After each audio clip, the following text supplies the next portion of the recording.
আসসালামু আলাইকুম।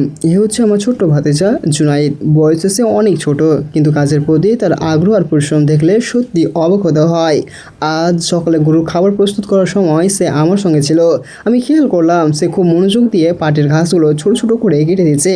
কাজটা হয়তো দেখতে সহজ, কিন্তু ধৈর্য আর মনোযোগ ছাড়া সুন্দরভাবে করা যায় না।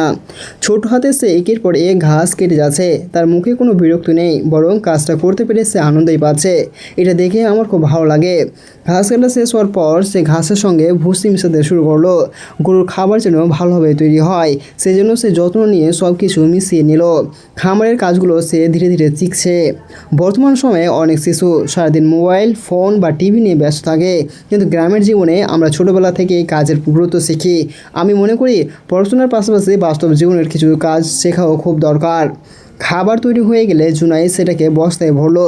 তারপর নিজের সামর্থ্য অনুযায়ী সে বস্তা মাথায় করে গরুর কাছে নিয়ে গেল। ছোট একজন শিশুর জন্য এটা সহজ কাজ নয়, কিন্তু সে চেষ্টা করছে। আর মানুষের জীবনে চেষ্টা করাটাই সবচেয়ে বড় বিষয়।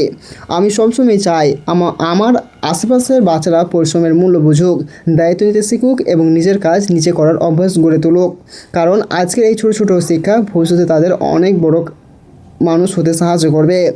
জুনাইদের এই পরিশ্রম দেখে তোমাদের কেমন লাগলো অবশ্যই কমেন্টে জানাবে। আর যদি গ্রামের জীবন, খামারের কাজ আর আমাদের দৈনন্দিন কর্মকাণ্ড দেখতে ভালো লাগে, তাহলে ভিডিওটি লাইক ও শেয়ার করতে ভুলো না।